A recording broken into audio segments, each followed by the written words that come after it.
this morning and purchase something intentionally to let the community know we are not going to be intimidated and scared to come eat and patronize our restaurants in our community. I also had a chance to speak to Councilman Marquise Harris Dawson's office. This restaurant where PnB was murdered at resides in his council district. We called for the council member to introduce a reward immediately. The council member said yes. He's in the process of doing the paperwork now to ensure a reward is offered, because certainly this is one of the most heinous crimes South LA has ever witnessed. Anytime someone is having lunch with his family and is then murdered in broad daylight in front of his children, we should all be concerned about. We should all be alarmed about, because we can't act like murders in South LA aren't important to our community. We can't have murders and our community be indifferent towards them. And that's why I'm grateful to be with my colleagues who are here. Everyone have a chance to say something. So with that, I'm going to step aside and bring up LaWanda Hawkins, who's the founder, president of Justice for Murdered Children, and a longtime activist. Thank you, Najee. It breaks my heart to be here today, to even be out here talking about another rapper gunned down in our community over some jewelry. And what even makes it worse in this situation for me is they sit in one of my favorite restaurants, but this is a family restaurant. But we have kids and stuff like that. And this type of behavior don't happen down here like that, not in the restaurant. But for them to bring it down there, what a form of disrespect. Yeah. And if you would do it to them in front of his so-called girl and his baby, it don't mean nothing. That jewelry you took from him, that don't mean nothing. His life, what the hell? My heart and prayers go out to his family. And I mean it. Because to have a loved one murdered is nothing like it. It's the worst nightmare. But we have to do something about this. We can't continue to go on like it's normal down here. We got to do something. And I mean major action has to take place. We as the community have to say enough is enough. We got to demand that. We want cameras up here on both ends, on Main Street and on Broadway on Manchester. And we want those cameras working. And we want them up like ASAP. Because, see, these cameras will tell us who these people are coming in our community pulling these triggers every damn day and night. Because we're having a problem over in this area with gun violence and people being murdered. He wasn't the first person that we had murdered yet this month in this area. So it is a problem in this area. Yeah. And we have to do something in this area. And we got to demand that things are done. But the killing over his necklace, and they said some type of watch or bracelet they took, come on, y'all. We got to demand that those who did it turn themselves in. You can't buy it from them. You can't sell it on the street. You can't pawn it. It's hot. Everybody know what it is. So what you gonna do? You can't walk around with it. Yeah, you can't do that. And to do it at our restaurant, our family restaurant, no. And I'm so glad that Roscoe continued to open up again today. They didn't shut down. And they didn't allow them to do this to them. Do you know how hard it is in our community and black communities with the pandemic hitting us? Then you bring this type of crap into one of our places? Do you know that impact on us? We can't allow it. I thank God they opened up. But again, my heart goes out to the family. My heart goes out to the family and the community who's been victimized by this. But I'm telling you, as a community, you all got to stand up and say what you know. You got to tell. If you know something, say something immediately. Next we'll have Skip Townsend, longtime South LA activist, gang intervention activist, and one of the premier peace ambassadors in this city. Thank you. My name is Skip Townsend, SKIPP-TOWNSEND. I'm here just to say that even though this is a heartbreak in the community, it's not gang violence. Whenever there's violence in the community, the first thing that people say is gang-related or gang violence. This is something of opportunity. This is an opportunity for someone who glorifies the jewelry and the watch and all that. Let's get to the root causes, though. The root causes is the industry. The music industry promotes the jewelry. The music industry promotes the bling bling. It's been going on for years, and now individuals in the community would rather have the jewelry than to have someone alive, to be with their daughter, to be with their family. So I want to put this on the music industry to change the direction that they're going in. How many rappers have been killed since 2020? And this is one too many right here in South LA. We just can't stand for it no more. So I want to challenge the music industry to stop allowing individuals to put the rewards on having the jewelry and the watches, because the life is way more important. Once again, this is not gang violence in South LA. This was an act of opportunity. And an opportunist took someone's life because they value the jewelry more than the individual. Thank you, Skip. Next we have one of the leading South LA religious leaders in our community, who's been a voice for peace, a voice for unity, a voice for justice, and has brought spiritual healings to our community when we've needed it the most. Pastor Anthony Shep Crawford. Thank you. My name is Pastor Shep Crawford. I pastor a church called the Experience Christian Ministries here in South Central LA. I also serve as the president and chairman of a group called United We Stand Up, which is a coalition of OGs coming together from different tribes to create peace in the neighborhood. And what I want to say is I agree with all my colleagues of all the things that we need to do to try to intervene and to prevent this. But what I want to do, I want to take this time out to actually charge the media as well, because a lot of times when we have tragic events like this, it's easy to get the media out, but there are very much or more incidents happening where people are talking about healing and having healing events and peace events, and when the media is called on, we don't see anybody, maybe one or two, and we don't really get any airtime. And so LA starts to look like this place that's just full of crime, and if that's what it's promoted, that's what it's going to be.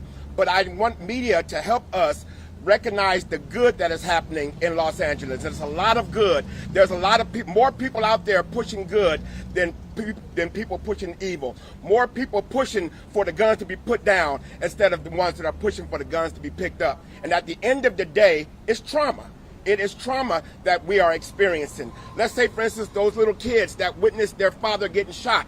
What are they going to do when they grow up? That could have been the story of the shooter. So we never know. It's not about gold. It's not about those things. It's a deeper void that is trying to be filled that we need to get together and heal. So me and my colleagues and everyone here, we're working daily to try to make sure we heal LA. And we want to make sure you capture that as well. To all the clergy and to all the faith-based organizations, let's continue to pray. Let's continue to get out and make sure that this city knows that we are behind them. And most of all, we praise God that we're able to come together today and talk peace. Thank you. Thank you, Pastor Crawford. Before our last speaker comes up, then I'll take questions after a comment. I need to say this before I forget to say it. On social media, I've seen many comments blaming PnB's girlfriend for saying where they were on Instagram and letting people know their location. Okay, what we're not going to do is have victim shaming, because she's a victim. Her child's a victim. PnB, he's a victim.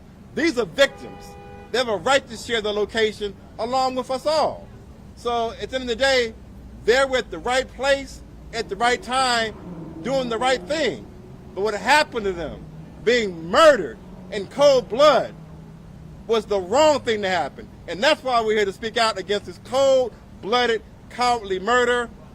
We've called upon our Councilman Marquise Harris Dawson to introduce a reward.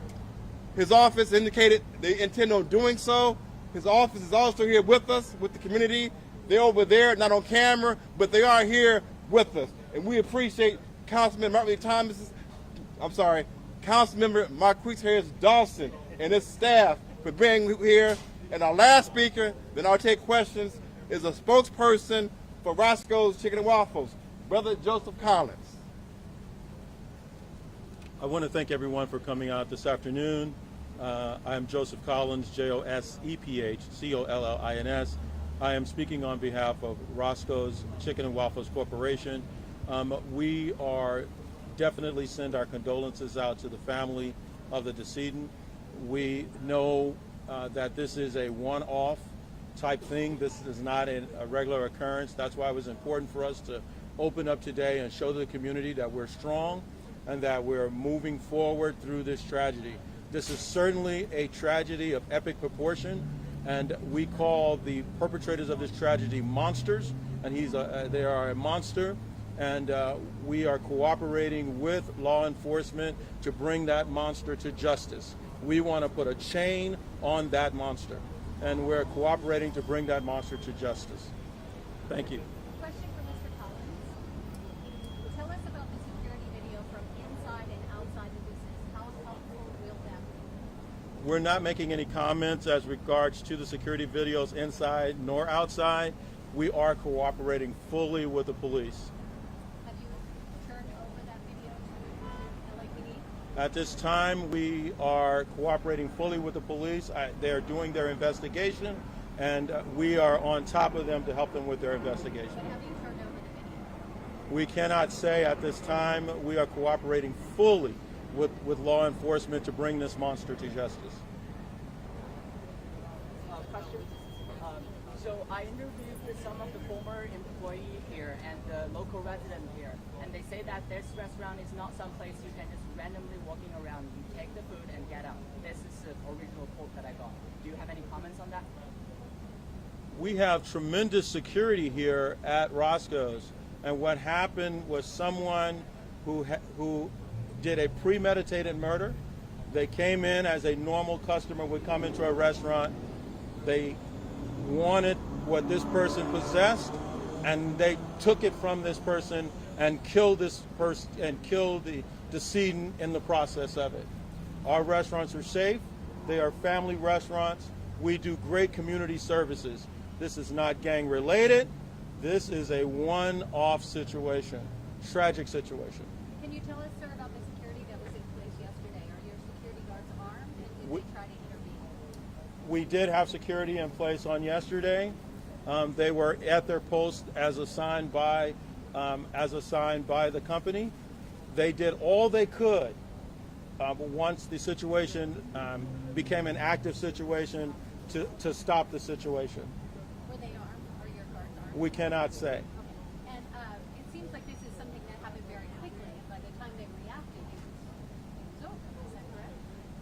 When someone pulls out a gun and points it at you and just opens fire on you, those things are very, very active situations, and they're difficult to say what any of us would do at the moment that would transpire.